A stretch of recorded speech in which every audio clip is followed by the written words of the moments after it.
The book starts with this Reagan and Gorbachev anecdote, which I don't know. Were people there? Did they hear this? Is it real? R.I.P. Gorby, of course. It sounds apocryphal, but it's also it's almost quaint at this point, because now I'm not sure what the outcome of that would be. Can you take us through that a little bit? Yeah. This was the first time that Reagan and Gorbachev had met in person. It was, in a dacha outside of Geneva. The men are walking, and they are with the translators, but they're not with anyone else. Apparently, Reagan goes to Gorbachev and said, so, if, again, these people had never met before, and we're talking, this is the evil empire days. This Right. is when, the Soviets are the big enemy of the United States. And Ronald Reagan says, if we were attacked, we, the United States, were attacked by aliens that came down, would you come to our aid? And Gorbachev, a little surprised, says, well, of course. And so we'd come to your aid too. And that was, kind of hokey, but also created a basic level of trust. And it's kind of first of all, it didn't come out for a long time. It came out when Gorbachev eventually told the story, 10 years later to an audience in the United States. And it was later confirmed by others that Reagan had apparently told it to. And Gorbachev's translator had as well, who was an independent figure at that point. But of course, for my book, what was really interesting is the fact that things that you think are not doable in a moment of crisis become doable. Things that you're unwilling to get your ass in gear over, suddenly, when your life is flashing in front of your eyes, suddenly you realize I can get that happening. How many people have just absolutely no willpower to get their diet in order, get their physical habits in order, and suddenly they're 55, they have a heart attack, they see that they could almost die, and then they finally make it happen. And this is what this book is all about on the global stage. It's all about how we are now facing these crises. Our unwillingness to respond is not surprising, and it's not any individual's fault. It is a structural manifestation of the geopolitical order, such as it exists today. And that indeed, it's probably my most hopeful book, because we absolutely see in these crises the seeds of a new set of global orders. It's a little, I know this is a cynical comment, and I'm not usually this way, but I almost think now, if this happened, if you had Putin standing there with whoever, they'd be like, well, as long as the aliens kill more on the other guys than it does Russians, then in fact, maybe not even more, just like a lot. And I don't, I'm out, I'm tapping out. And I just don't know if the answer is going to be, yes, of course, we would come to your aid. It just seems like we've fallen so far from that point, even though it's hard to say how bad things were in 1989 or whenever this was between the Soviet Union and the United States, because I was a kid. I was 8 or 9 years old. It's hard for me to compare the two, but it certainly seems like there's at least more, maybe there's even less of a chance, less of a chance that China or Russia would come to our aid in this case, or they'd be like, "Well, how do we know they're aliens? Because this other guy on Twitter says that it's fake." Well, I think a level of skepticism when you are talking about global cooperation in today's environment, or even domestic cooperation in today's environment, is absolutely warranted. But here's the funny thing, and I didn't talk about this in the book, but it's kind of relevant. I think it was Sun Tzu that says, never get in the way of your adversary when they are failing, when they are making mistakes, right? Yeah. And Putin did that in a big way. I mean, the United States is divided on absolutely everything. The Europeans are divided on everything. NATO is adrift. The French president says it's brain dead. Trump said it was obsolete. The United States screws up royally the Afghanistan withdrawal. I mean, within literally days, the government collapses and people are hanging and falling off of C-130 transports trying to get the hell out of Dodge. Right? I mean, this is all a complete disaster. And Macron is going strategic autonomy. Merkel, who's the leader of Europe, is gone, and now we've got a new, weaker coalition in Germany. I mean, Biden is there, and he's seen as comparatively interested in Asia and doesn't want to deal with the Russians anymore. Particularly, I mean, if you were Putin, right? You're like, these guys are weak. This is the time that I'm going to go. And yet, what happened? He goes into Ukraine, and it's the one thing that expands NATO. It's the one thing that strengthens NATO. It's the one thing that gets the Democrats and Republicans to. Biden asked for $33 billion. The Congress said, no, we want to give 40 to Ukraine. I mean, after you pull out because you spent $2 trillion in Afghanistan and Iraq, but we're going to throw billions and billions of dollars at Ukraine. Why? Because Putin did the one thing. He created the crisis that forced us together. And as you and I sit and talk here today, the Europeans are looking at incredible sacrifice this winter. Yeah, it's going to be cold. It's going to be cold. It's going to be expensive. And yet they have unanimously passed 7 rounds of sanctions against Russia that they will not undo despite all of those challenges. They invited Ukraine to be a member of the European Union, for Christ's sake. So, I mean, that's what's really interesting, is that it turns out that as dysfunctional and broken and tribal and fragmented as our institutions and our political leaders are, if you give us a big enough crisis, turns out we can still get our acts together. That's pretty damn good news. And we didn't even need aliens. And we're like, it still remains to be seen what happens when Mars attacks. In the book, hey, we still haven't seen what's underneath Putin's suit. Maybe that's what we got, true. Right? That's true. There are people on Twitter that say that the reptile people, Putin, Anderson Cooper, possibly you and I don't know. I haven't checked lately the roster of suspects. In the book, you lay out 2 premises. Anderson Cooper could absolutely be a reptile person. I think that's plausible, right? I told him that. I said, "What do you think about that?" And I mean, I don't remember if he dodged the question. I got to revisit what he said. I bet he didn't answer. Eyes. I bet he didn't directly answer it. I got to see if his eyes blink sideways, right? With the if there's a pupil in there. You lay out 2 premises in the book. 1, domestic politics in the U.S. is effectively broken, and 2, the relationship between China and the U.S. is the most important relationship in the world in terms of determining or deciding what the future looks like. And unfortunately, this relationship seems to be headed in the wrong direction. Did I get that right? Yes, you did. So it's clear that we're going to have major crises in the future, and we need to be able to work together with China to solve them. And of course, the EU. Whenever I say that, people are like, what about Europe? Okay, fine. But we're not as far away from them in terms of values and cooperation on a better and more secure world order. But we just went through, we're still arguably going through COVID now. It seems like we saw a lot of cracks in the global system, especially in terms of cooperation between major powers like China and the US. Did COVID cause these cracks, or did it just shine a light on the cracks themselves? No, it shined a light on the cracks. And of course, it also made the cracks worse. I mean, when India, a Quad member in good standing, Prime Minister Modi, absolutely supporter of the United States, supporter of Trump, supporter of Biden, you name it, and they're doing their damnedest to put out vaccines and export them. And then suddenly they have a massive COVID crisis and not enough vaccines for their own country. And they beg the Americans for 1 plane load. And we say, talk to the hand. Yeah. I mean, it's just not a priority. I mean, Trump said America first. Biden says the U.S. foreign policy for the American middle class. They are different. But from the perspective, if you're an Indian citizen, if you're a South African citizen, if you're a Brazilian citizen, they look very similar. They sound very similar. They sound like we don't care a lot about you.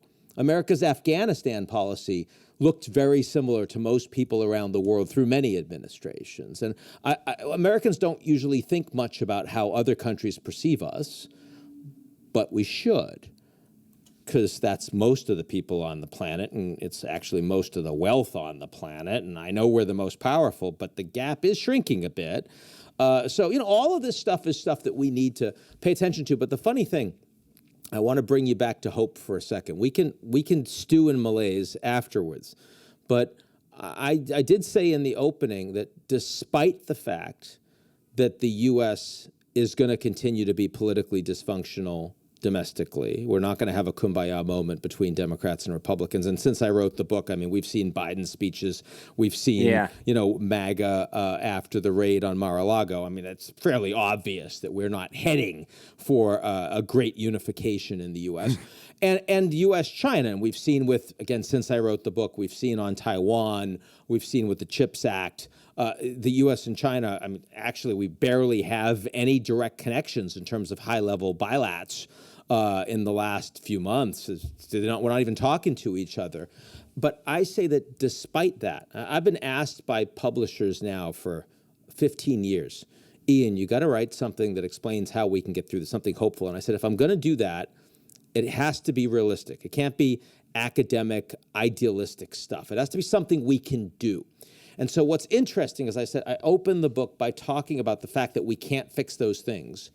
And I say, despite that baseline reality of the next decade, we actually can still use these crises to make meaningful progress, to create new institutions, new leadership that actually will more reflect the needs of a 21st century society, because our institutions today are largely 20th century institutions, and they reflect 20th century problems and challenges, and they would respond well to them, but that's not what we have today. Right. No, clearly not. And so it sounds like you're saying we need a crisis big enough to galvanize the major powers, not necessarily become friends, but have to join together to overcome what the future inevitably holds. But if we couldn't galvanize for COVID or for unilateral aggression against Ukraine, and we did okay with Ukraine, but I mean, she's meeting with Putin. I think we've saw done that today. very well with Ukraine, number one. Very well. I would agree with that. By the way, I mean, I look at Xi Jinping is going to meet with Putin, and by the time this airs, he will have just met with Putin in all likelihood. But he was going to Kazakhstan first. The Russians are getting arms from Iran and from North Korea. I know. You don't do that if the Chinese will sell you arms, right? That's true. That's true. Actually, if you look at the last 6 months, I'd argue that India's relationship with Russia is just as close as China's relationship with Russia, in the sense that they're buying a whole bunch of stuff from them, but they're not carrying any water for them strategically. That's true. That's true. Yeah, and those North Korean shells, I mean, look, North Korea can't make food, but they can make shells, but it's questionable how effective all that stuff is. I've read a lot of you're right. I mean, to your point, you don't buy stuff from North Korea if you can get them literally anywhere else on the planet. That's like asking for a Syrian computer. I think just not. It's just about that. And I mean, who knows? Maybe the Syrians are making computers, and you and I are just being completely ethnocentric. But sure. But nonetheless, I suspect you're right. I agree with you that COVID was a huge missed opportunity, and yet it wasn't for everyone, right? I mean, I hate to talk about Europe because we're Americans, and so we don't like to talk about Europe. But but the Europeans actually are stronger because of COVID. How so? Say more about that. Two ways. First of all, you will remember the Eurozone crisis when Germany backed Greece onto a cliff edge and said, we're going to basically force you to experience a depression worse than the Americans because you're lazy, you don't pay taxes, and we're going to ensure austerity. Well, this time around, the European leaders, the wealthy Europeans, saw how bad the economic crisis was from COVID, and they said, we're going to do a Marshall Plan that's going to redistribute wealth from the wealthiest, the richest countries, the most austere countries in Europe, and we're going to give it to the Greeks. We're going to give it to the Italians. We're going to give it to the Spaniards. And we're going to actually ensure a stronger EU. And that was even true for countries that are more Eurosceptic, like Hungary and Poland, that made them less Eurosceptic. It made them say, wow, well, we're going to have to actually pay more attention to Brussels because when the shit hits the fan, these guys are actually important for us. Furthermore, it took them longer to actually get vaccines, because the Americans with Operation Warp Speed, we were willing to pay any price. They're more bureaucratic in Europe, and they wanted cheaper vaccines. So we did a better job. But once they actually had the vaccines, they created an EU-wide mechanism to distribute them to poor and rich countries, poor and rich people at the same time. So more credibility for the world's largest common market, for the most important piece of supranational governance that we actually have today because of COVID, which is kind of interesting. So then you say, well, how come the Americans got it so wrong? How come the Chinese got it so wrong? And there are two very different answers for that. The Chinese got it wrong because they did so well in the early months, and the disease changed, and they didn't recognize it. Remember, back in, it was April, May of 2020, the Chinese were back open. They actually, like, literally, there was dance clubs, and everyone was going back to work, and it felt like, and they were the only G20 economy to grow back in 2020, the only one. And that's because they were able to crack down and track and trace the early variant of coronavirus, which of course was transmissible, but not radically transmissible. Right, it wasn't Omicron. Right, and you know, they felt like, okay, we're watching the Europeans, the Americans let all these people die, their hospitals get overwhelmed, we're just going to keep shutting it down, which was fine until basically COVID became measles, and the Chinese didn't change their vaccine regimen. They didn't require people to get vaccines because they thought that tracking and testing and locking down would be enough. They didn't actually authorize Western vaccines. And so now here they are, 2 years in, with 65 million people under various stages of lockdown, facing a two-handle on their growth this year. So that's how they screwed up, is they got overconfident. The Americans screwed up because we were very scared, and we got the economics right in the early days, and we provided the massive relief that was required, not just for the fat cats and the bankers, but also for the small businesses and the average, everyday working and middle class. But what we got vaccines fast. And once we had those vaccines, in the middle of an election cycle, we suddenly thought, okay, well, this is really about old people and fat people, and if you don't want to take a vaccine, we don't really care about you. And it got all blue versus red state because we decided it wasn't a big enough deal for us to care. So it's not just that you need a crisis, Jordan. You need a crisis that is big enough to get you off your ass, not so huge that it destroys humanity. And, you know, we see this all the time. We see, you know, gun violence in the United States, and the responses are purely performative. Why? Because the people in power don't think it's a very big crisis. It's not affecting their kids. It's not affecting their core donors and their constituents' kids either. And so they just don't need to deal with it. And COVID, I hate to say it, but for most Americans, COVID essentially became in relatively short order, not in the first months, but certainly by the end of the first year, became a manageable crisis without doing very much.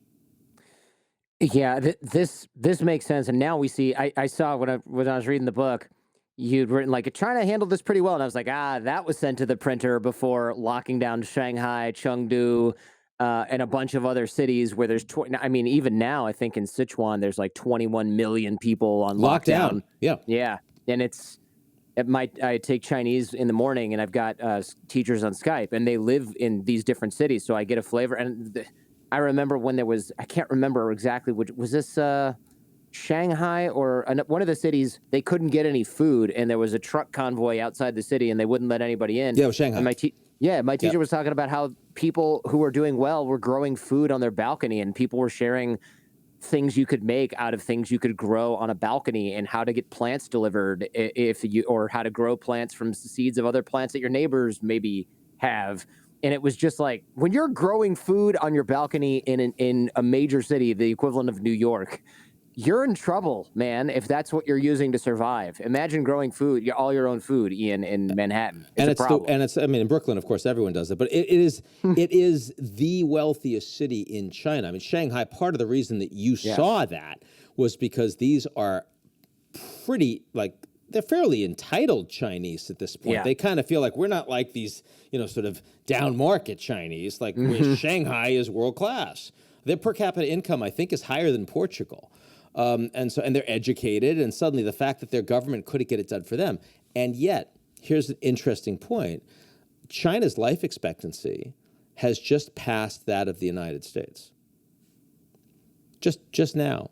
And that's because the American life expectancy, because of COVID and because of the opioid epidemic, has deteriorated by a couple of years over the last 3 years of COVID. Wow. And China's, of course, has not. And China's zero COVID policy, as horrible as it is for growth and frankly for the human condition, because we see what these lockdowns do for kids' education and the rest. So believe me, I am not promoting the Chinese model at all. You and I do not want to live in anything like that. No. But they are immensely proud of the fact that they didn't have 1 million people die. And we did. And that I think we have to at least listen to that. Yeah. It's interesting. Nobody wants to live in an authoritarian regime like that, including the Chinese for the most part. And yet we'll see if they learn from this particular thing. I mean, authoritarian regimes led by one guy typically don't do great with learning lessons, but who knows? I mean, the Chinese are an exception to a lot of things. On this show, we've talked a lot about disinformation, the dangers of social media, the dangers of money and politics in our regulatory industries, big pharma, big agriculture, and what all that does to the country, sowing division, etc.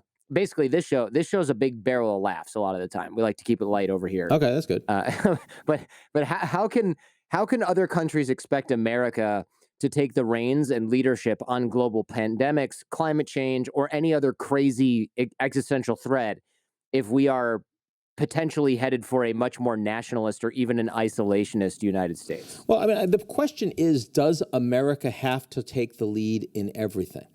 I mean, when the world is dominated by a single superpower or two superpowers, back when it was the U.S. and the Soviet Union, I mean, all of the institutions and architecture are going to be aligned to that.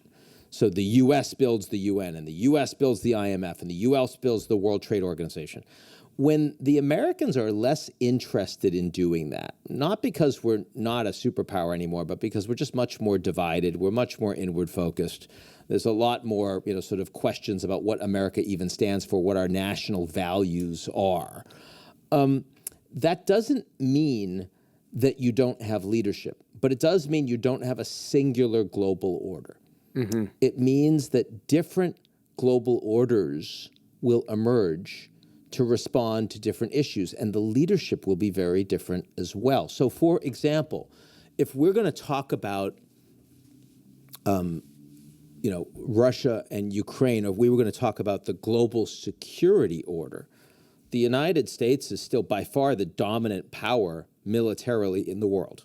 The U.S. outspends the next 9 countries combined. And that means that if something is going to get done from a global military perspective, if the Americans don't lead it, you ain't getting a global response. You might get a regional response, you might get a local response, but you can't get, Ukraine would not be happening if it wasn't for the Americans. The U.S. are providing by far the most military equipment, training, material to Ukraine. And if it wasn't for that, it'd be a very, very different outcome, okay? But if you want to talk about leadership on climate, you're not talking about the United States. You might be talking about California for some regulatory pieces. You might be talking about Texas for some others. You'd be talking about some of the banks that are taking the lead in shifting away from fossil fuels to renewables, and a lot of those are American institutions. But you wouldn't be talking about Washington and the U.S. federal government, nor would you be talking about China and the Chinese national government. You'd be talking about the European Union, for example, which is doing far more in setting the rules for how we think about the future of global carbon emissions and global energy. The Saudis used to be much more important. They won't be in 20, 30 years. That's pretty clear. If we were to talk about global trade, the United States doesn't have a global trade policy anymore because most Americans, Democrats and Republicans, oppose free trade, in this environment, which means that the trade environment is becoming much more fragmented and multipolar. China's leading some of it, America's leading other pieces, Europe's leading others, Japan, you name it. So it doesn't mean that you can't get leadership, but the leadership will be much more messy and it'll be much more differentiated depending on what we're talking about. People aren't used to talking about the idea that we could be living simultaneously in worlds with radically different types and forms of leadership on the basis of what we're talking about. They assume, well, it's either the US or, well, okay, now it's China. No, it's not. It used to be the US and the Soviets, then it was the US, and now it's a whole bunch of stuff. And it depends on what you're talking about. That's what's so fascinating about the future of the world that we're heading into. None of us has ever lived in a world where the largest economy, so in this case China, is governed by authoritarians, but it seems like that's where we're headed. Do you think this necessarily puts us on a collision course for conflict or war? So, number one, China is not yet the largest economy. Right, not yet. They were expected to be the largest economy in 2028. That was before the pandemic. Now it looks more like 2030, 2032.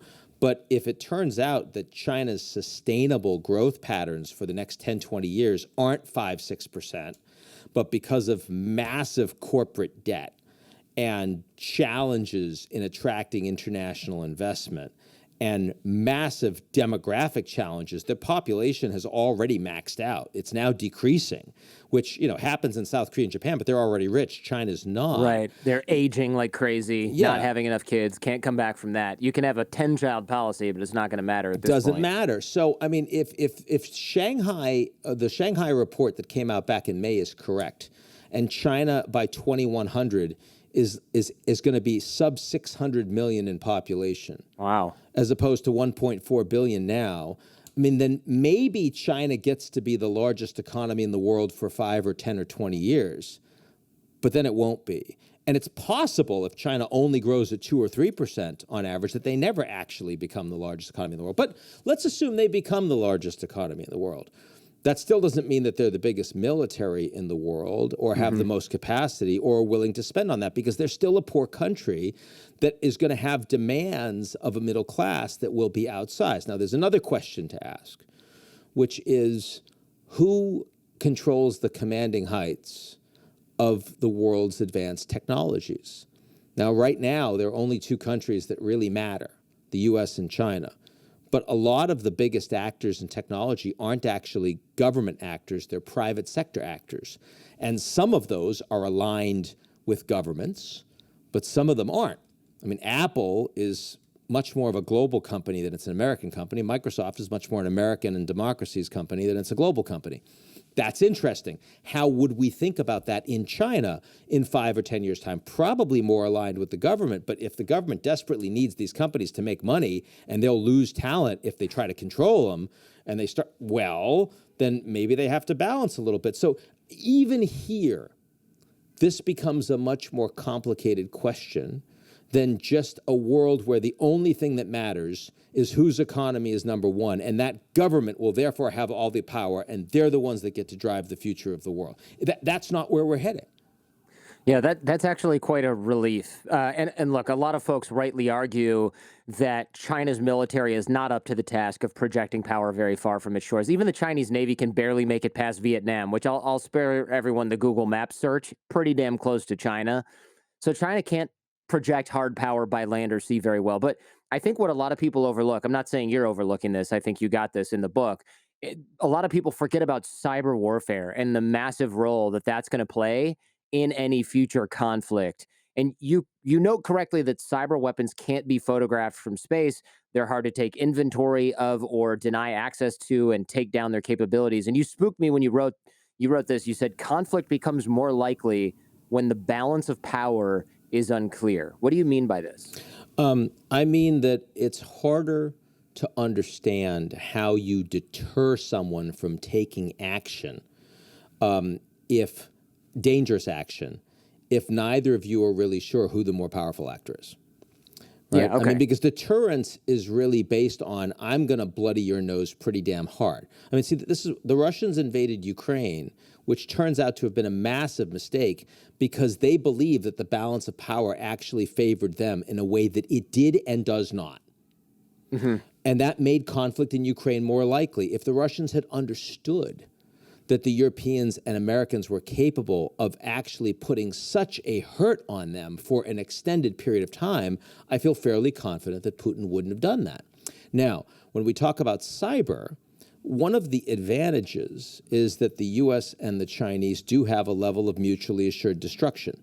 The Chinese do need the American economy to function for their own success and stability. The same thing is true for us. The only thing worse than China succeeding is China failing because of the massive amount of exposure we have to our investments in China, to China's investments in the US dollar and US treasuries, and of course to our purchasing of Chinese relatively inexpensive goods. Now, that is starting to shift.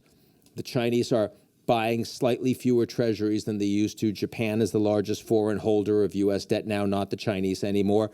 And we are doing more insourcing than we used to. We don't need to produce quite as much in China. But these are marginal moves. Overwhelmingly, the interdependence of the US and Chinese economies are massive.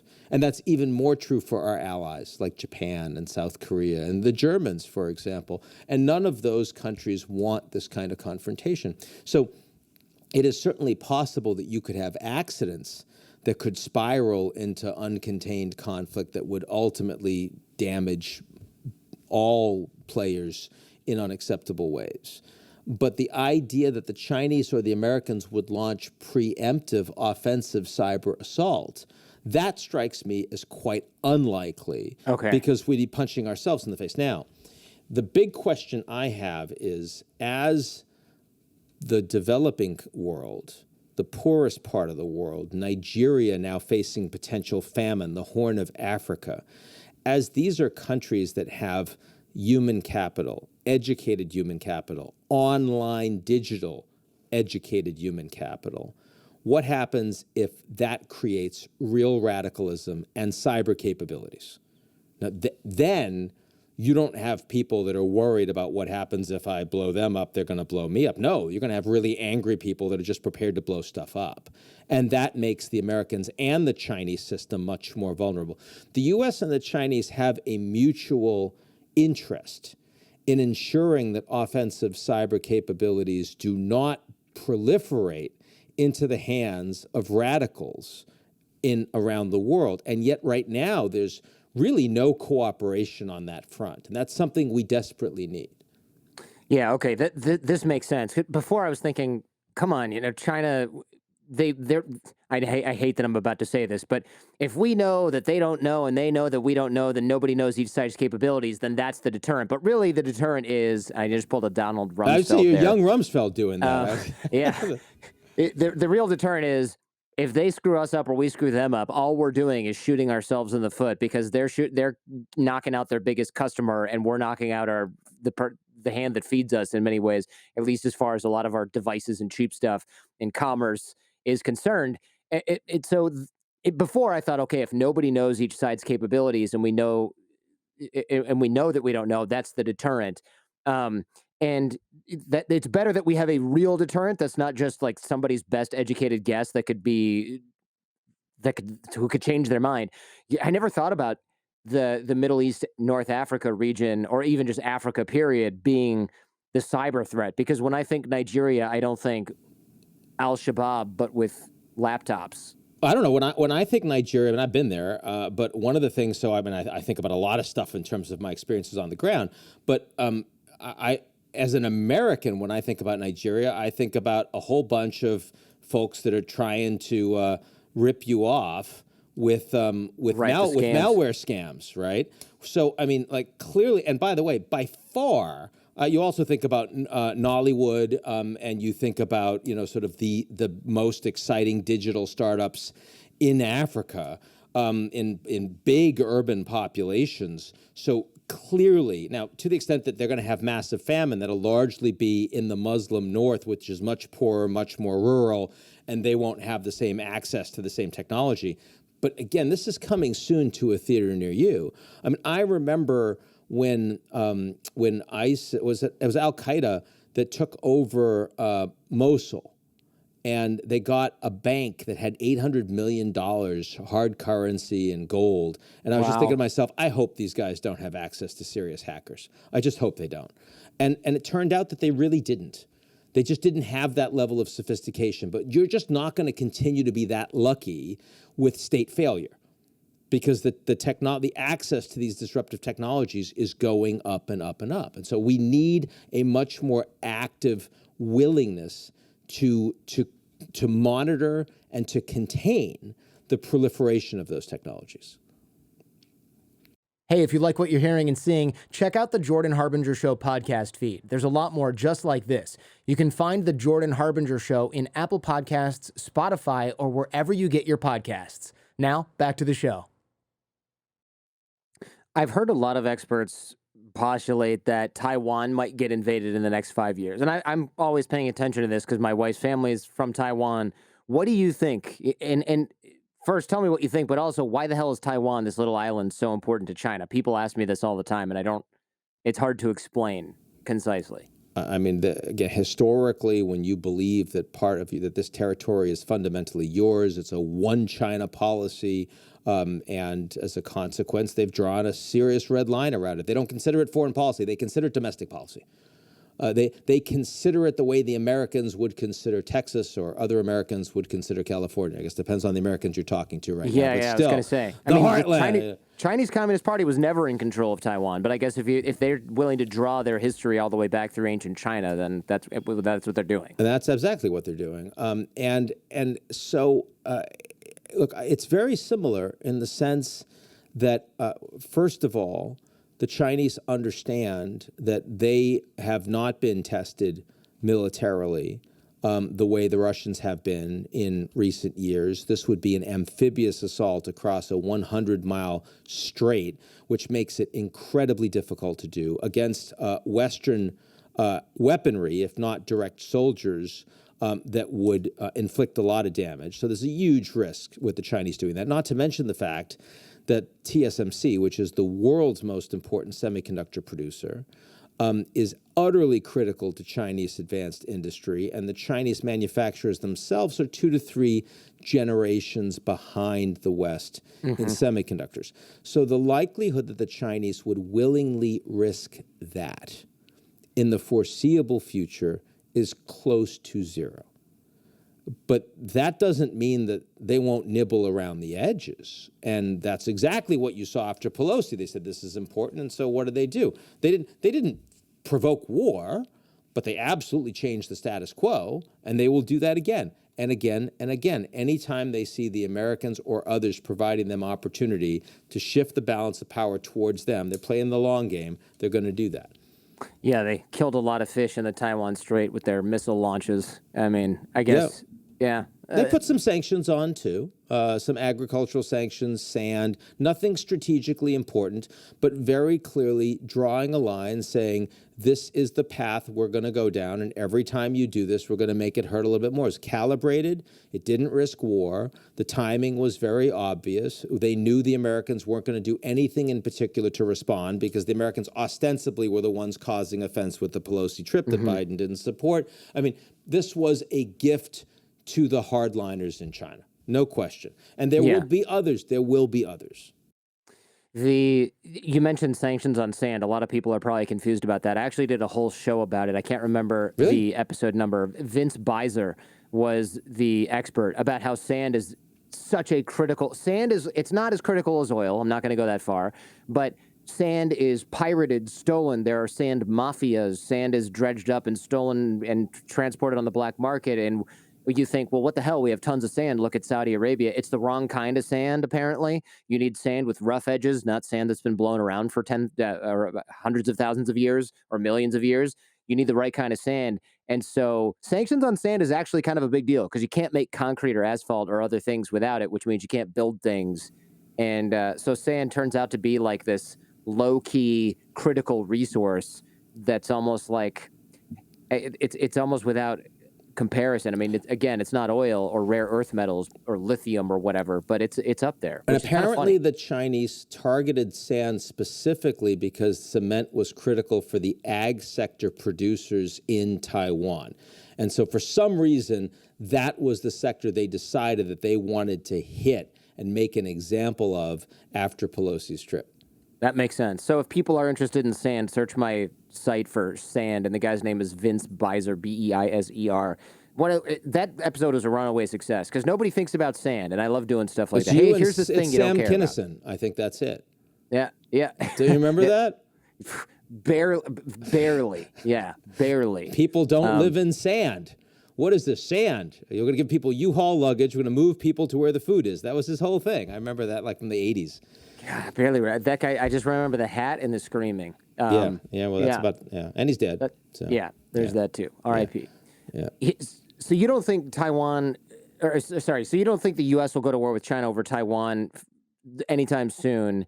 And what do you think about the United States red versus blue? We just, a couple weeks ago, we had a show with Barbara F. Walter saying, hey, civil war in the United States could be a thing that happened. And the day I released that or the day after, Biden did his super awkwardly staged red, definitely not a fire and brimstone / World War II. That was, the staging on that was baffling. It was weird. The staging was weird. I agree. Yeah. What was going on? I don't even want to analyze that, but that was so bizarre. Where do you think the United States stands on this, or is this sort of outside your area of focus? I mean, I care a lot. We have, at Eurasia Group, we have an entire practice that focuses on the United States. When I started the firm in 1998, we never would have, because people that invest in the United States didn't think that politics mattered very much to them, as long as their business model was good. But that's not true anymore. When blue versus red state actually affects the way you need to invest, right? When you have ETFs that are based on the basis of whether they're blue state or red state investments, suddenly you go, whoa, maybe we need to talk to these politics people. Look, clearly, I am not someone who believes that the United States is headed for civil war. I really don't. But I absolutely believe that we could have a repeat of 1876 when our election is broken. Right, when you have an outcome that is contested because it's not a national election, it's an election that's actually certified at state by state level. The electors are sent to Congress, and Congress can decide both. And there are parties in Congress, right? So in the same way that impeachment has been broken, we had 2 impeachments of the president. They were overwhelmingly along partisan lines. Republicans voted one way, Democrats voted the other. It obviously had nothing to do with the merits of the case. Impeachment has now been broken as a political mechanism in the U.S., and that makes the American political system weaker. Well, that is also in the process of happening in our electoral system. When in 2000, Bush versus Gore, we had a bit of that, but Gore conceded immediately. The Supreme Court rebounded relatively quickly, and people got past it. 2016, Hillary Clinton conceded, but there was a lot of skepticism and questions around, whether the Russians really are the ones that elected Trump. He colluded. No, he didn't collude. He's not my president. Of course he's your president. He's voted and elected president of the United States.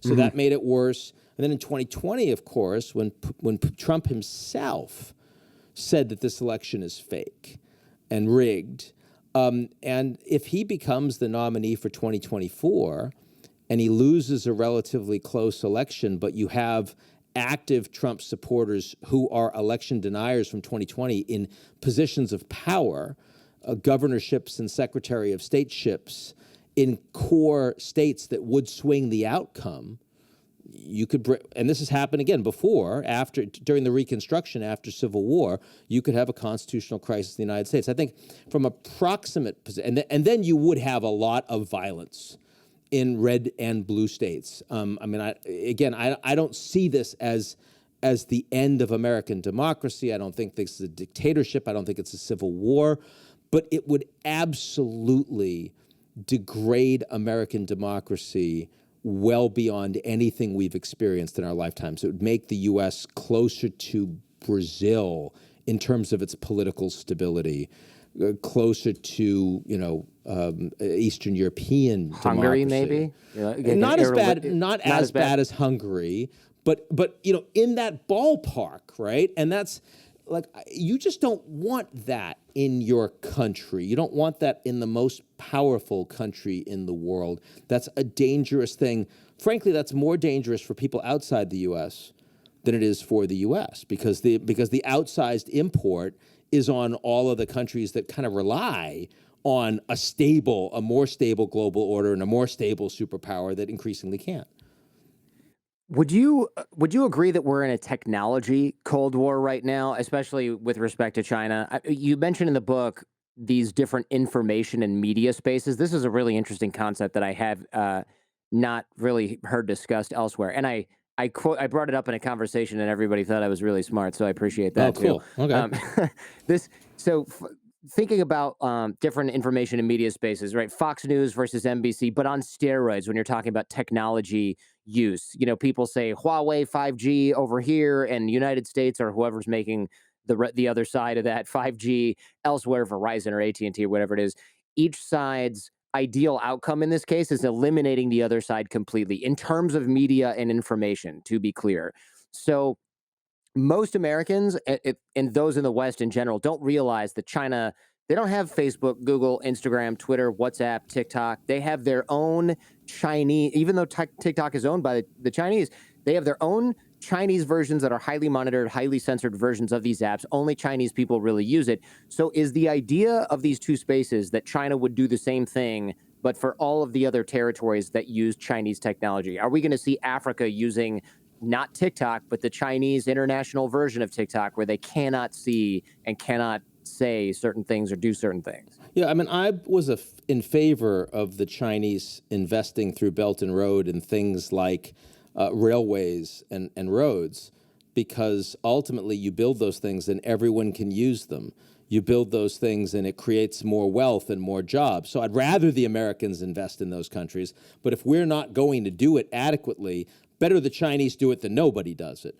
But Sure. when you talk about, sort of sophisticated surveillance and data and monopoly platforms that actually influence people's behavior and surveil and nudge their behavior, the fact that the digital Chinese Belt and Road, which is investing in these programs in Pakistan and the DRC and Zimbabwe, yes, the Chinese government potentially will have vastly more influence over those societies, perhaps even more than they would if they had military bases on the ground the way the Americans do.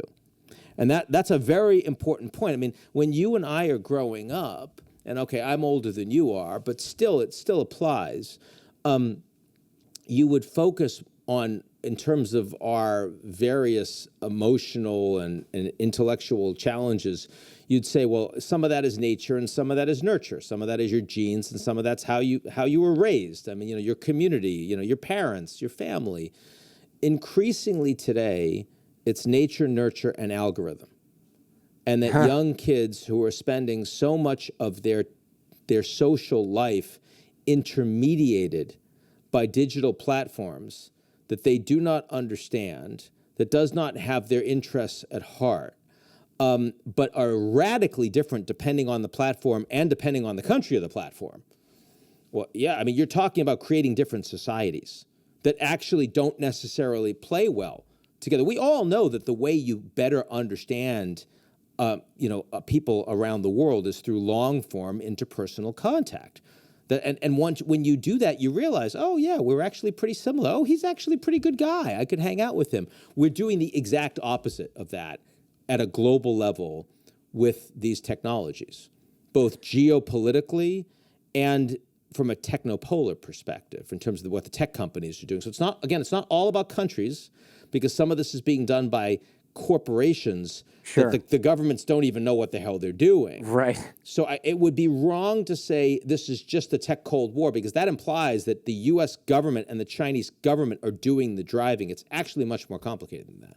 Yeah, that actually makes a lot of sense. And I hope people know I was joking about bringing this up and sounding smart. I mean, no, that actually did happen, but I wouldn't say my entire game is bringing up things that I read for clout. But this is one of those points that I think you can make in Smart Company. Most people have not thought about this.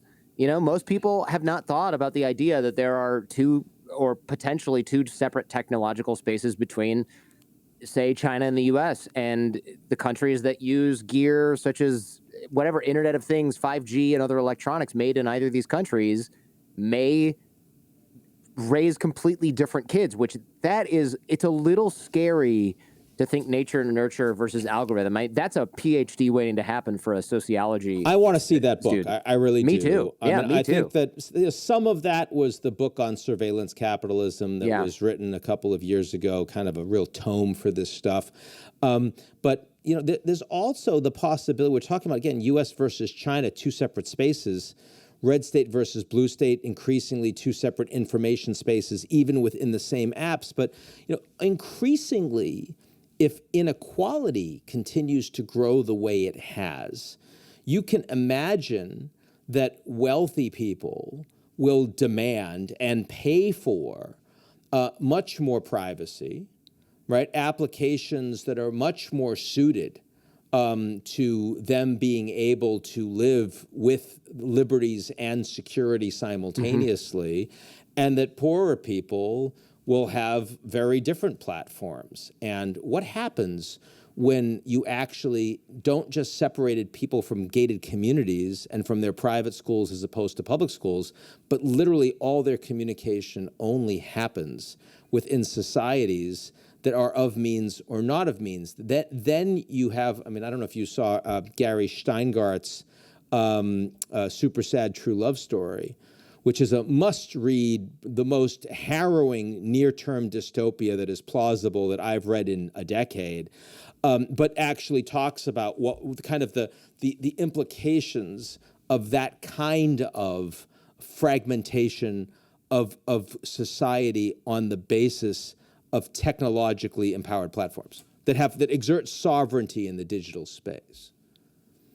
I assume in your mind there's a world in which China and the United States compete in a healthy way while also banding together to fight things that affect the entire globe. So, space aliens, climate change, pandemics you write about in the book. But it seems like China and the U.S., for that matter, view a lot of this right now as zero sum. We kind of talked about this at the top of the show. The more people that die in the U.S. from COVID, the better China looks. If we agree to lower emissions in the United States, the more the other side can, or in China, the more the other side can cheat on the agreement and get ahead. And you mentioned this in the book as well. The problem with COVID is that it's pushing people back into poverty, with developing countries obviously suffering the worst. And scientists have discovered something like 40 plus pathogens that have traveled from animals to humans in recent decades. So there is definitely more of this to come. It's foolish to think that COVID was the lucky one that jumped from from animals to humans. That it's only a matter of time. But placing blame on one country or another, like China and the United States are currently doing, it was the white-tailed deer, it was an American soldier, it's the Wuhan lab, it's whatever, the China virus.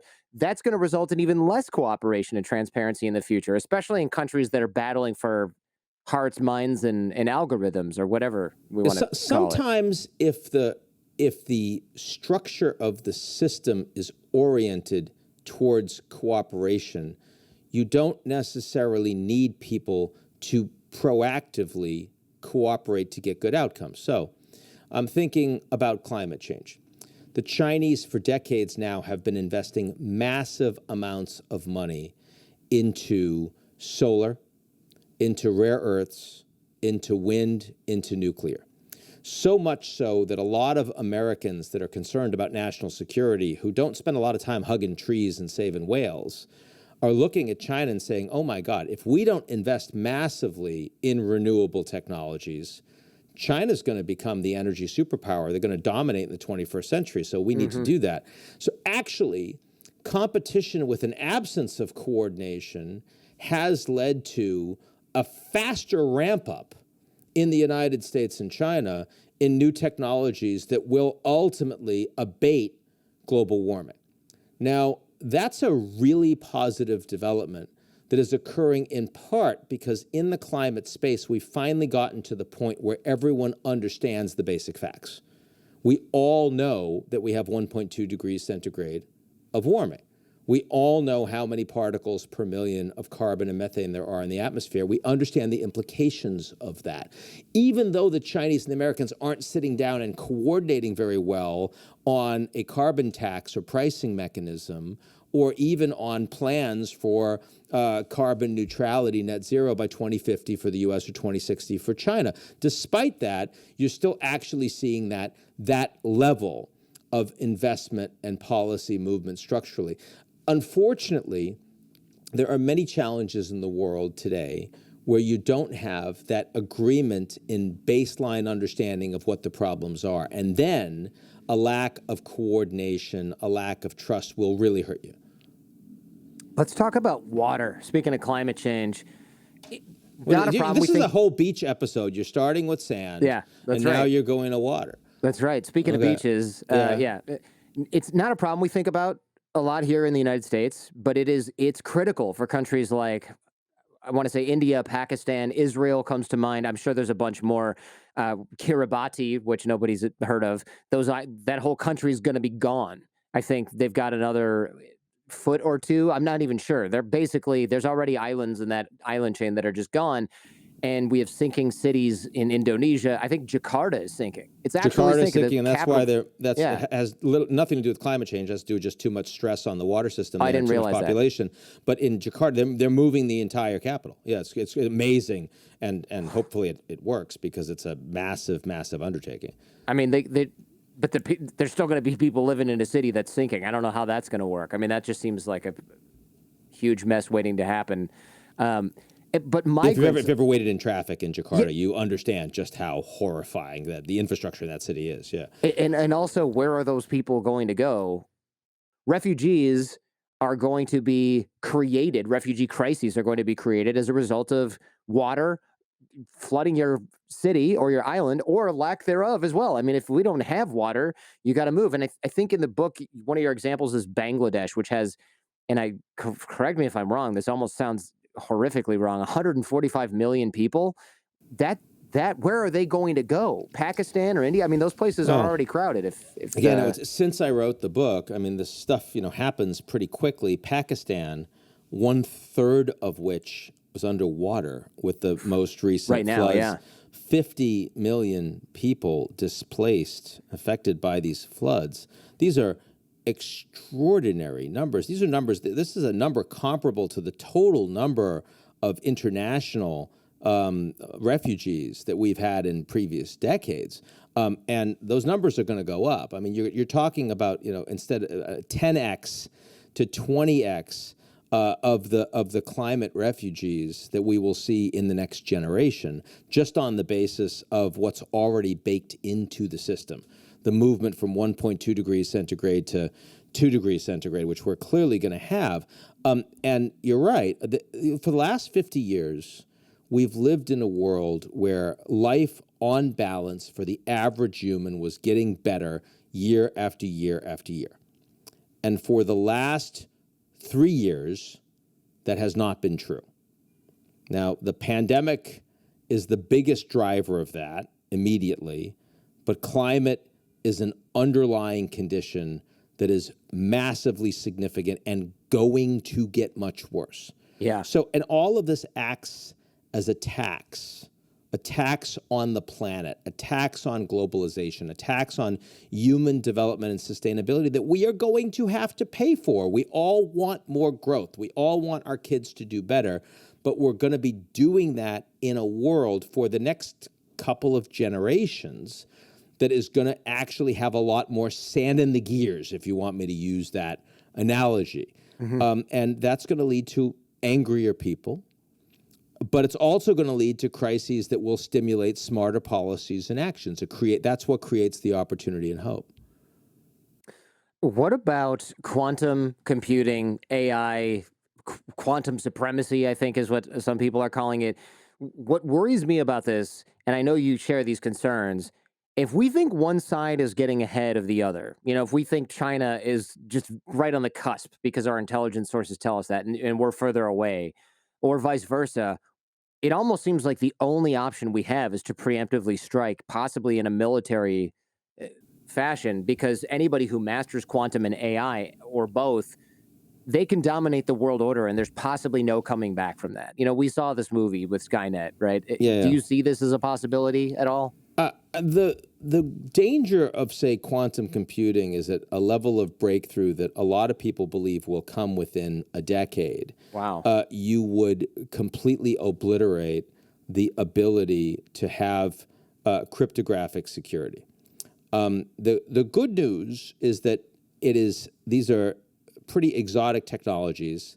They are expensive, and only a small number of actors in the US and China are capable of developing them.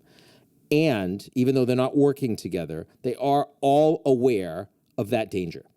So the hope would be that as you're getting closer to that those actors, like the Americans and Soviets during our nuclear buildup, will work to ensure that there is not a sudden breakout capability of one side or the other that would lead to the necessity of or the compellence. Necessity is a very strong term, of a preemptive strike, because otherwise you know that you'll never be able to have influence at the table again. That's a very dangerous position to be in, but it's one that we will have the ability to respond to in advance. And I think it's very important to sound that alarm. The ones that are more dangerous, frankly, like the offensive cyber capabilities you warned about earlier, like the AI bots that are indifferentiable increasingly from sentient human beings, like lethal autonomous drones, is that once these are developed, these are very quickly in the hands of large numbers of diffuse organizations, states, and even individuals who are not as easily punished, not as easily contained as those big organizations in the US and China developing quantum.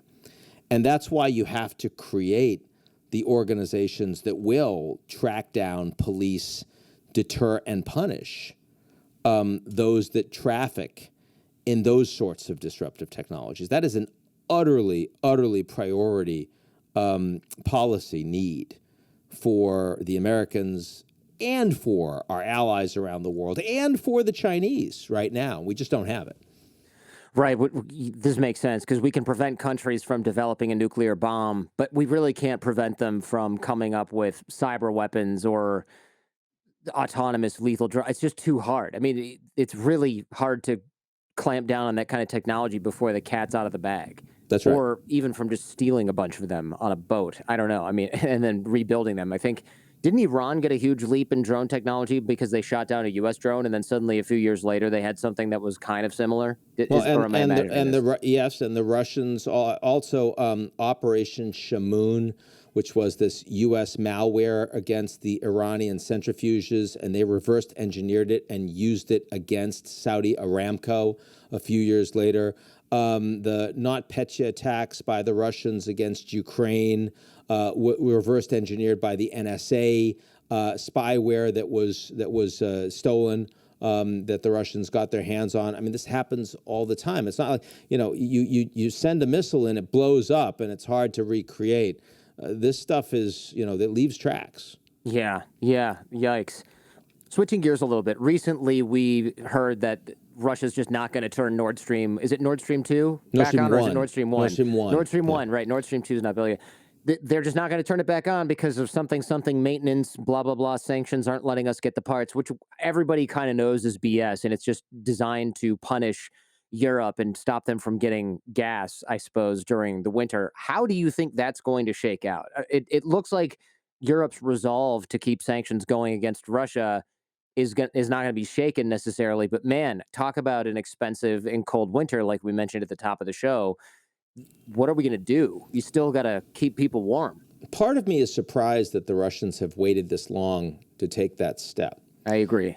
Because they've given the Europeans an opportunity to really diversify their sources, to create greater efficiencies, to expand the lifespan of nuclear. A whole bunch of things. We're at the point right now that even if the Russians cut off all the energy, the Germans should be able to avoid the severe restrictions of what they call this level 3.